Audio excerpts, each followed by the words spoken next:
yang kami hormati Bapak Fasilitator Bapak Budi Wahono, yang kami hormati pengajar praktik Bapak Dandi Satya Nugraha, yang kami hormati rekan sejawat guru penggerak Angkatan 11 Kota Bekasi.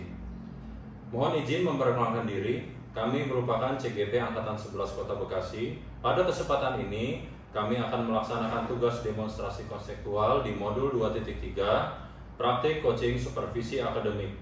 Perkenalkan, saya Gilang Ramadan dari SDN Arenjaya 10 Kota Bekasi dan rekan saya.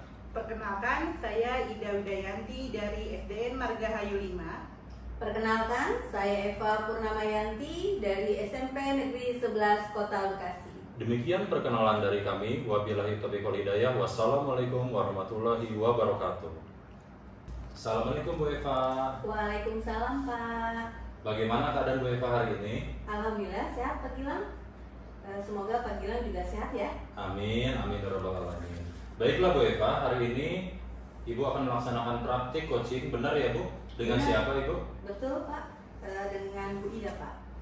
Baik, sebelum melaksanakan coaching, ada beberapa hal yang ingin saya tanyakan, boleh Bu? Oh iya, silakan Pak. Dalam praktik coaching nanti, persiapan apa yang sudah dilakukan oleh Ibu? Iya Pak, dalam pelaksanaan coaching nanti saya sudah membuat rubrik penilaian berdasarkan alur kita, yaitu tujuan, identifikasi, rencana aksi, serta tanggung jawab. Oh iya, bagus itu Bu. Kemudian kompetensi coaching apa yang ingin Ibu kembangkan? Ya, saya ingin mengembangkan ketiga kompetensi inti coaching Pak, seperti kesadaran penuh, mendengarkan aktif, dan mengajukan pertanyaan yang berbobot. Nah, dari ketiga kompetensi tersebut Bu, yang mana nih yang secara spesifik ingin Ibu observasi? Ya, kompetensi yang secara spesifik yang ingin diobservasi yaitu mengajukan pertanyaan yang berbobot. Oh, ya, jadi kompetensi ingin dikembangkan yaitu mengajukan pertanyaan yang berbobot ya Bu? Iya. Lalu indikator ketercapaiannya seperti apa Ibu? Indikator pencapaiannya mengajukan pertanyaan berbobot adalah menggunakan struktur kalimat terbuka, sehingga membuat Bu Ida harus menjawab sambil berpikir sehingga muncul ide-ide yang belum terpikirkan sebelumnya untuk menemukan solusi pemecahan permasalahan sendiri. Luar biasa itu Bu. Baiklah, saya rasa cukup pertanyaan dari saya Bu. Biar dimulai praktik coaching Ibu bersama Bu Ida ya. Ya, terima kasih Pak Gilang. Saya akan memanggil Bu Ida. Baik, silakan Bu Eva. Assalamualaikum Pak Gilang, Bu Eva. Waalaikumsalam. Ya. Selamat siang Bu Eva. Selamat siang Bu Ida. Ya, silakan duduk Bu Ida. Mohon maaf mengganggu waktunya. Ya, silakan. Gimana nih Bu Ida? Sepertinya kelihatannya Bu Ida hari ini murung. Mungkin ada yang mau disampaikan? Iya Bu, begini Bu, saya mau sharing sedikit nih, lagi punya problem di kelas. Jadi ketika saya mengajar pembelajaran pendidikan agama Islam, khususnya di kelas 6, kayaknya anak-anak kurang berkonsentrasi, begitu Bu. Oh baiklah. Kira-kira apa yang diharapkan Bu Ida dengan diskusi yang kita lakukan hari ini? Saya berharap mendapatkan solusi terbaik untuk mengatasi permasalahan ini Bu. Oh iya, baiklah, kalau boleh tahu apa yang terjadi dengan pembelajaran PAI di kelas 6? Pada pembelajaran pendidikan agama Islam, khususnya membaca, menghafal, menulis, dan memahami Al-Quran Surat Al-Kafirun, 75% dari seluruh siswa nilainya di bawah KKM Bu. Oh iya? Ya. Ya Bu, padahal saya merasa kalau saya tuh sudah berusaha semaksimal mungkin dalam pembelajaran, tapi masih aja ada siswa yang sepertinya kurang paham atau antusias, kurang bersemangat ketika pembelajaran saya. Oh begitu ya. Kira-kira yang membuat siswa nilainya menjadi rendah atau di bawah KKM itu menurut Bu Ida sebenarnya apa? Saya kira siswanya itu kurang fokus dalam pembelajaran. Kalau saya berikan pertanyaan, mereka diam, tidak ada yang bisa menjawab. Mereka cenderung baru mau menjawab jika ditunjuk oleh saya. Kemudian dalam pembelajaran sering asik bermain sendiri. Bahkan sudah saya tegur, tapi nanti selang beberapa waktu kemudian mereka ramai lagi di kelasku. Oh ya, Kira-kira siswa itu tertarik tidak dengan pembelajaran PAI yang Bu Ida sampaikan? Kalau saya lihat siswa kurang tertarik dan kurang antusias terhadap pembelajaran, sehingga dalam pembelajaran saya siswa menjadi kurang aktif, Bu. Oh, jadi motivasinya kurang terhadap pembelajaran PAI ya? Begitu ya Bu Ida? Benar gitu, Bu. Ya. Biasanya Bu Ida menggunakan media apa sih ketika mengajar? Biasanya saya menggunakan buku teks, selain itu juga saya catatkan materi di papan tulis, Bu. Oh, jadi Bu Ida mengajar menggunakan catatan ya di papan tulis begitu ya?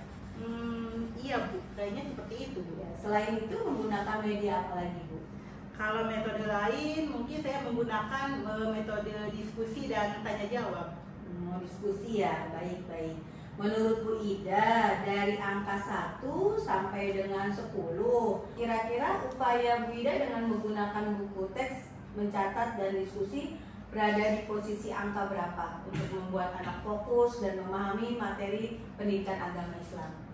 Menurut saya posisi upaya itu masih di angka 6, Bu, karena hasil belajar siswa belum meningkat secara signifikan. Oh iya, baik-baik. Jadi masih di posisi 6 ya Bu? Baik, Ibu ingin meningkatkan menjadi angka berapa Bu dalam beberapa minggu ke depan? Saya sih inginnya ditingkatkan di angka 9 deh, Bu. 9 ya, seperti apa Bu? Saya akan mencoba menyiapkan proses belajar yang mampu meningkatkan motivasi dan keaktifan siswa dalam mengakomodir gaya belajar siswa, Bu. Oh, untuk bisa menyiapkan proses belajar yang mampu meningkatkan motivasi siswa dan mengakomodir gaya belajar murid-murid Ibu, apa saja yang sudah Ibu lakukan? Yang sudah saya lakukan, membuat RPP berdiferensiasi yang di dalamnya metode pembelajaran yang inovatif dan metode diskusi yang disesuaikan dengan minat siswa, serta menggunakan media pembelajaran lebih menarik seperti penggunaan PPT bersuara atau video pembelajaran yang ditayangkan, Bu. Nah, itu ide bagus, Bu. Apalagi yang perlu ditambahkan, dilakukan berbeda supaya murid Ibu ini bisa fokus menyimak penjelasan Ibu pada saat Ibu mengajar dan mengakomodir gaya belajar siswa. Saya juga akan memberi latihan soal, Bu. Saya serta menyelipkan permainan dan praktik membuat susunan sambungan ayat Al-Quran. Wah, mantap sekali. Luar biasa Bu Ida ya. Baiklah, dari yang saya sudah Bu Ida sampaikan tadi, bisa tidak Bu Ida menceritakan kembali kelak apa yang akan dilakukan? Bisa, Bu. Kedepannya pada saat mengajar saya akan melaksanakan RPP berdiferensiasi yang sudah saya buat untuk mengakomodir gaya belajar siswa seperti menggunakan proyektor untuk menayangkan media PowerPoint atau video pembelajaran. Kemudian siswa melakukan percobaan menyusun potongan ayat-ayat Al-Quran dengan menggunakan metode sambung menyambung ayat surat pendek. Kemudian juga saya menggunakan siswa menulis kaligrafi di karton dengan menggunakan spidol. Nah, mungkin siswa juga dibagi beberapa kelompok sesuai dengan minatnya. Juga nanti siswa bisa mempresentasikan hasil kelompoknya ke depan. Nah, agar tidak monoton dan lebih menarik, saya juga akan memanfaatkan gadget. Luar biasa. Itu rencana yang bagus ya Bu. Jadi Bu Ida ini sebenarnya mampu menyelesaikan masalah sendiri. Nah, setelah melakukan upaya tersebut, kira-kira ukuran keberhasilan dari upaya yang dilakukan itu seperti apa, Bu Ida? Ukuran keberhasilan dari upaya ini ya siswa lebih fokus terhadap pembelajaran sehingga motivasinya meningkat, sehingga berelasi positif terhadap peningkatan hasil belajarnya. Saya harap ya tidak ada lagi siswa yang mendapatkan nilai di bawah KKM, Bu. Ya, jadi ukuran keberhasilannya yaitu siswa lebih fokus ya, sehingga motivasi meningkat, sehingga hasil belajar juga meningkat dan tidak ada lagi siswa yang mendapatkan nilai di bawah KKM, begitu ya Bu? Ya begitu sepertinya Bu Eva. Kira-kira komitmen apa yang dilakukan Bu Ida selanjutnya? Mulai besok saya akan menyiapkan LKPD yang mampu mengakomodir minat siswa. Media-media pembelajaran seperti PowerPoint, video pembelajaran, dan peralatan yang digunakan saat permainan misalnya. Lalu siapa yang akan membantu Bu Ida melaksanakan komitmen tersebut? Mungkin yang akan membantu saya yaitu Bu Tia. Oh, Bu Tia operator ya? Iya Bu. Oh ya, bagus.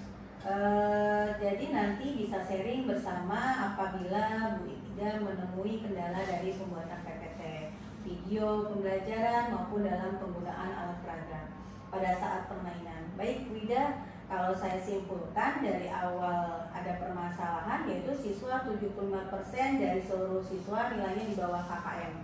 Hal tersebut terjadi karena siswa-siswa kurang fokus dalam pembelajaran. Kalau diberi pertanyaan mereka diam, tidak ada yang bisa menjawab dan sering rame sendiri. Bu Ida telah melakukan upaya tapi belum berhasil. Kemudian Bu Ida akan melaksanakan upaya yang saya kira sangat bagus idenya, yaitu dengan membuat RPP diferensiasi yang mengakomodir gaya belajar siswa dengan menggunakan PPT dan video pembelajaran. Yang ditayangkan menggunakan LCD proyektor, pemberian latihan soal, penggunaan alat peraga konkret, dan permainan langsung. Wah, saya rasa ini rencana yang sangat bagus. Lalu bagaimana perasaan Bu Ida saat ini? Wah, perasaan saya sekarang plong Bu. Lega banget karena permasalahan yang saya hadapi sudah menemukan solusi ke depannya. Alhamdulillah, saya ikut senang Bu Ida bisa mendapatkan solusi dalam menyelesaikan masalahnya sendiri. Terima kasih Bu Eva. Setelah berdiskusi dengan Ibu, saya mendapatkan pencerahan dan solusi atas permasalahan saya. Ya, Bu Ida sama-sama. Sudah sewajarnya sesama rekan guru saling membantu untuk mencari solusi atas permasalahan yang terjadi. Saya nunggu kabar baiknya ya, luar biasa dan hasil upaya Bu Ida. Siap Bu, setiap progresnya nanti saya akan kabari Ibu. Mohon izin pamit ya Bu, saya akan kembali ke kelas. Ya, silakan Bu Ida. Assalamualaikum. Waalaikumsalam. Baik Bu, setelah saya mengobservasi Ibu, ada beberapa pertanyaan yang ingin saya sampaikan ya Bu. Ya Pak, silakan. Yang pertama, apa yang sudah Ibu lakukan pada saat melakukan coaching ini sehingga indikator ketercapaian pengembangan yang diinginkan terwujud?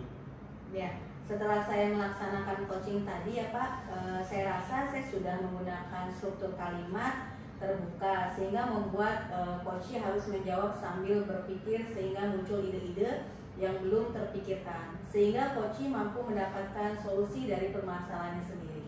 Iya Bu, memang benar sekali. Seperti yang terlihat oleh saya tadi, Ibu sudah hadir penuh, mendengarkan aktif, serta mengajukan pertanyaan berbobot yang bersifat terbuka dan eksploratif. Dan hasilnya, coach pada saat menjawab hasil sambil berpikir dan coach juga tergali potensi untuk memunculkan ide-ide yang belum terpikirkan sehingga mampu mendapatkan solusi dari permasalahannya sendiri. Begitu ya Bu? Iya Pak, benar. Untuk kedepannya, kompetensi apa lagi yang ingin dikembangkan berdasarkan hasil melakukan coaching yang baru saja dilakukan Bu? Ya, kedepannya saya ingin mengembangkan kompetensi mendengarkan aktif Pak. Agar saya dalam percakapan coaching itu lebih fokus dan pusat komunikasinya itu pada diri coaching, juga agar saya itu kedepannya menghindari penilaian terhadap coaching secara pribadi yang mampu menghambat kompetensi mendengarkan aktif seperti asumsi, melabel, serta asosiasi Pak. Baiklah, mudah-mudahan kesempatan lain saya juga bisa melihat bagaimana Bu Eva mengembangkan kompetensi mendengarkan aktif dapat terlaksana di kegiatan coaching selanjutnya. Terima kasih Bu untuk hari yang luar biasa ini. Ya, sama-sama Pak. Assalamualaikum.